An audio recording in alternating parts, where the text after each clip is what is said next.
con el enlace covalente no polar. El enlace covalente no polar lo vamos a encontrar generalmente entre dos elementos que tienen, o sea, entre dos átomos iguales del mismo elemento o entre dos átomos que tienen una electronegatividad demasiado cercana, casi igual, ¿sí? Casi el mismo valor de electronegatividad. Es decir, que la diferencia está entre 0 y 0,4, ¿sí? Una diferencia muy corta de electronegatividad. Entonces aquí, por ejemplo, tenemos el enlace entre dos átomos de cloro. Recordemos que el cloro ya habíamos visto que en el último nivel de energía tenía 7 electrones. Entonces, él puede compartir un electrón o un par electrónico con otro cloro y de esa manera ambos van a tener 8 electrones en el último nivel. Entonces, fijémonos acá, 2, 3, 4, 5, 6, y estos dos que se comparten, 8. Y acá lo mismo, 1, 2, 3, 4, 5, 6, y estos dos que se comparten, 8. De tal manera que formamos un enlace covalente simple entre dos átomos de cloro. Como ambos átomos tienen el mismo valor de electronegatividad, pues la diferencia nos va a dar 0. ¿Cierto? Si yo resto de un número otro igual, pues el resultado es 0. Entonces, la diferencia de electronegatividad cuando tenemos átomos iguales va a ser 0. Y eso corresponde a un enlace covalente no polar. ¿Por qué decimos que es no polar? Porque como están en igualdad de condiciones en cuanto a la electronegatividad, los electrones van a quedar justamente ahí, en el centro. No se van a ir hacia un lado como sucede en el enlace covalente polar. Entonces se van a quedar ahí en el centro y de igual manera para los dos átomos. Miremos el caso del oxígeno. El oxígeno, recordemos que tiene 6 electrones en el último nivel de energía. Como tiene 6 electrones, entonces él para completar 8 necesita compartir 2 electrones con otro oxígeno, de tal manera que quede 1, 2, 3, 4 y 4 que se comparten, digámoslo así, 8, 2 pares que se comparten. Y acá lo mismo, 4 y 2 pares que se comparten aquí, 8. Y en este caso generamos un enlace doble. Recuerden que para cada enlace se necesitan 2 electrones. Entonces, aquí en este caso se comparten 2 electrones, me genera un enlace simple, un enlace sencillo. Por este lado tenemos 4 electrones, entonces tenemos un enlace de tipo doble. ¿Listo? Entonces, ¿hay alguna pregunta sobre el enlace covalente no polar? Fíjense que son dos átomos iguales en este caso también, por lo tanto la diferencia de electronegatividad nos va a dar 0 igualmente, porque es la electronegatividad de un átomo menos la electronegatividad del otro. Al ser átomos iguales y con el mismo valor de electronegatividad, entonces nos va a dar 0 y por lo tanto es un enlace covalente no polar. ¿Estamos claros hasta ahí? ¿Hay alguna pregunta? Sí, puede haber enlace triple. Lo máximo es enlace triple. Lo máximo que se comparte son 3 pares de electrones entre elementos, como por ejemplo el nitrógeno. El nitrógeno es un elemento del grupo 5 de la tabla periódica y él al unirse con otro nitrógeno comparte 3 pares de electrones, generando un enlace triple entre los nitrógenos. Entonces es lo máximo que encontramos. Enlace sencillo, enlace doble o enlace triple.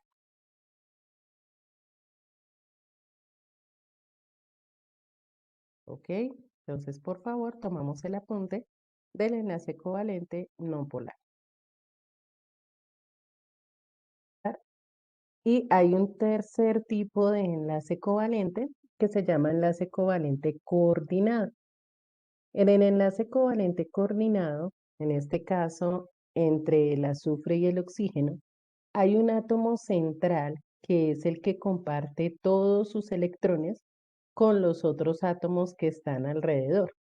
En este caso aplica para el azufre, ¿no? Porque el enlace oxígeno-hidrógeno no es un enlace covalente coordinado, es un enlace covalente, eh, en este caso polar. Pero entre el azufre y el oxígeno sí se da un enlace covalente coordinado. Entonces hay un átomo central, que en este caso es el azufre, y el azufre comparte todos sus electrones con el oxígeno. Entonces, fíjense que aquí el azufre es del grupo 6 de la tabla periódica, por lo tanto tiene 6 electrones en el último nivel de energía, ¿sí? 2, 3, 4, 5, 6. Y fíjense que todos los electrones los tiene compartidos, absolutamente todos. Cada uno, en este caso, por ejemplo, comparte 2 con este oxígeno, comparte otros 2 con este otro oxígeno. Recuerden que el oxígeno es del mismo grupo del azufre, entonces también requiere 2 electrones para formar ese, ese octeto, ¿no? Esos 8 electrones. Entonces, en este caso, forma 2 enlaces dobles y 2 enlaces sencillos. ¿Listo? Y estos oxígenos que también tienen 2 electrones, pues su otro electrón lo van a compartir con el hidrógeno para completar también su octeto. Recordemos que el hidrógeno, por ser del grupo 1, solo tiene un nivel perdón, del periodo 1, solo tiene un nivel de energía y en ese nivel de energía solo puede tener 2 electrones. Por eso el hidrógeno solamente tiene 2, completa 2 y ya queda estable, ¿no? Entonces, esta es la fórmula del ácido sulfúrico y la forma estructural, teniendo en cuenta cómo se comparten los electrones. Es la estructura de Lewis, que es la que nos muestra los electrones del último nivel de energía. Entonces, tomamos el apunte, por favor, de enlace covalente coordinado y escribimos allá que un átomo comparte todos sus electrones con los demás átomos del enlace. Profe, yo sigo viendo la diapositiva El anterior. covalente no polar. Ok, perdón. Ya, ahora sí.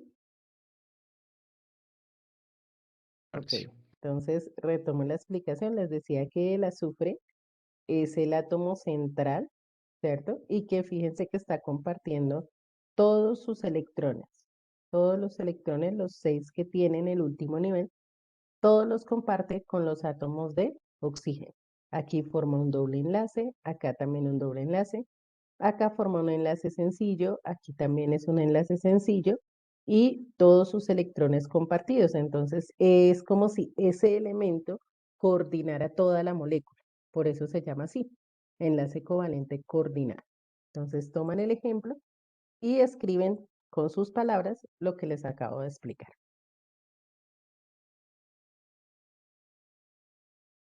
Estos 3 tipos de enlace podemos encontrar enlace covalente polar, no polar y coordinado.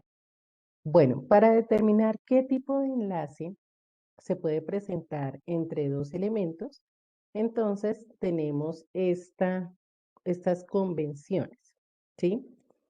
Todo con base en la diferencia de electronegatividad. La diferencia de electronegatividad entre los elementos es lo que da lugar a que podamos determinar si el enlace que se va a formar es covalente no polar, covalente polar o iónico, ¿sí? Porque la diferencia de electronegatividad también nos dice si el enlace es iónico. Entonces, si la diferencia de electronegatividad es menor o igual a 0,4, el enlace es covalente no polar. Covalente no polar. Si el enlace está si la diferencia de electronegatividad, perdón, está entre 0,5 a 1,7, el enlace es covalente polar. Desde 0,5 hasta 1,7, el enlace es covalente polar. Y si es mayor a 1,7, el enlace es iónico. El enlace es iónico. ¿Cómo hacemos esto? Lo hicimos en la clase anterior. Determinamos de acuerdo con nuestra tabla periódica la electronegatividad de cada uno de los elementos. Siempre de la mayor restamos la menor. ¿Mm? porque no nos pueden dar números negativos. De la mayor restamos la menor y ese valor, que es la diferencia, es el que nos va a decir qué tipo de enlace se presenta en cada uno de los casos.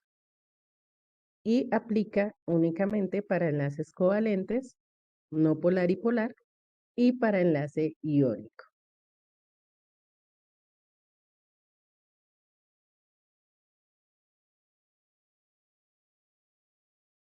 ¿Ok? ¿Alguna pregunta?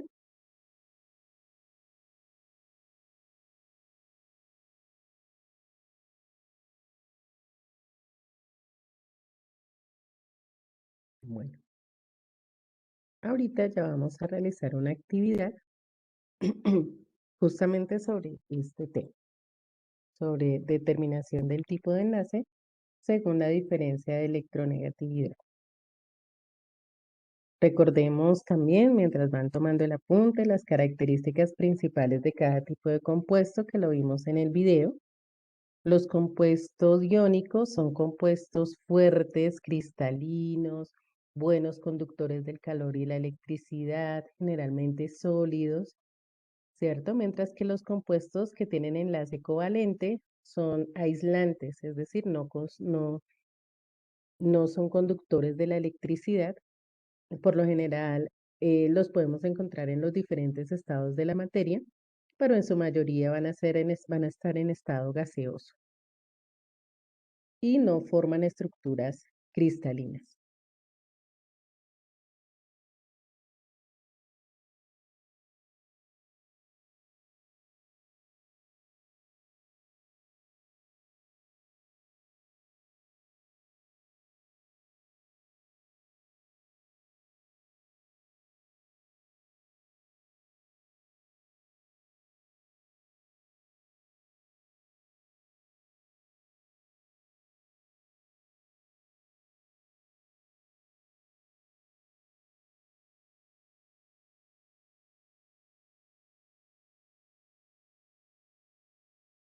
¿Listo?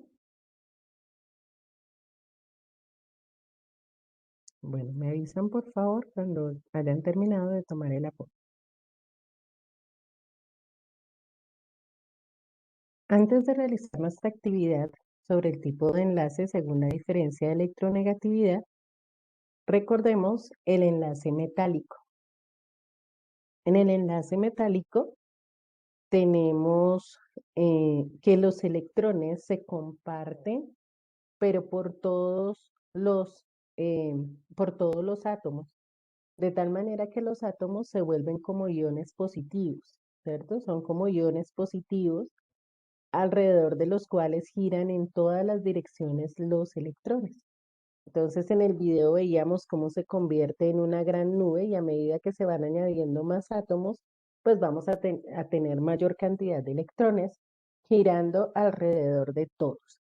Entonces esos electrones van a equilibrar, digámoslo así, a todos los átomos, pero no se coloca como, bueno, este y este comparten, no, entre todos. Ellos están girando alrededor de todos los átomos y en todas las direcciones.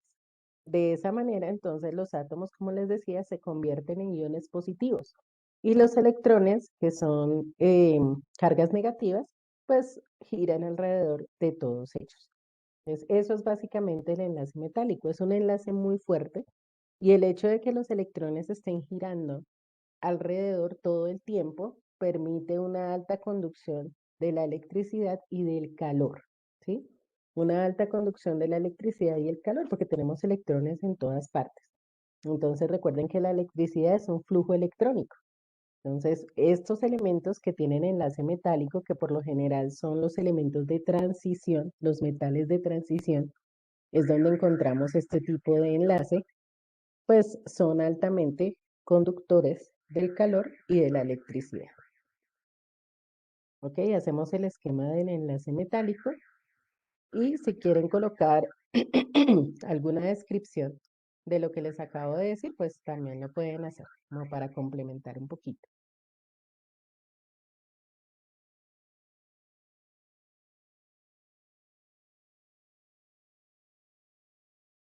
Vamos entonces ahora a realizar la siguiente actividad y es determinar el tipo de enlace para cada compuesto teniendo en cuenta la diferencia de electronegatividad.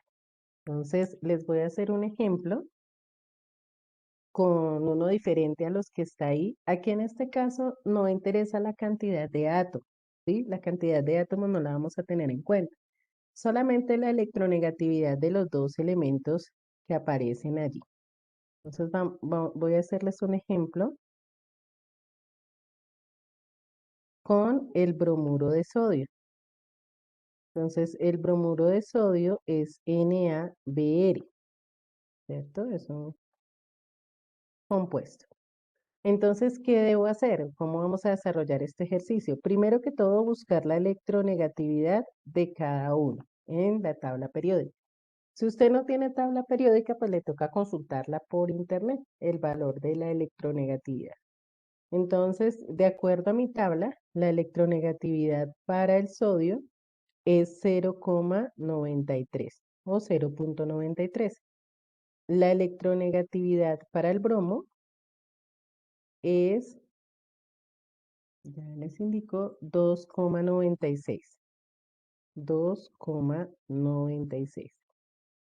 ¿Y qué debo hacer? La diferencia, ¿cierto? Entonces, el mayor primero, 2,96 menos 0,93. ¿Cierto? 6 menos 3, 3, 9 menos 9, 0, 2 menos 0, 2. Y aquí va la coma, ¿cierto? Entonces el resultado me da 2,03.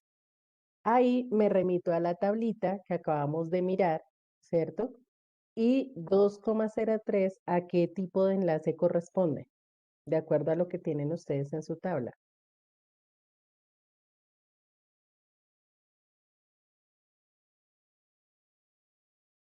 Muy bien, Mauricio. Enlace iónico, ¿cierto? Es enlace iónico porque es superior a 1,7, ¿cierto? En enlace iónico es superior a 1,7. Entonces ahí ya determino que mi enlace es iónico. Eso es lo que deben hacer para cada uno de estos compuestos o entre esos dos elementos. Vuelvo y repito, no se tiene en cuenta la cantidad de átomos, ¿sí? No se tiene en cuenta la cantidad de átomos. Únicamente los dos elementos que aparecen allí, una sola vez. Entonces, la electronegatividad de uno menos la electronegatividad del otro. Y recuerden, siempre de la mayor restamos la menor. ¿Ok? Empezamos entonces a hacer la actividad. Exactamente, el 2, el 3, eso no tiene nada que ver ahí. Únicamente buscamos la electronegatividad de los elementos. Sí, es solo este punto. La actividad es solo este punto. Listo, empezamos ya, por favor. Si hay alguna inquietud, quedo pendiente. Ahora en un rato en el descanso les subo el espacio en el Classroom para que la puedan enviar.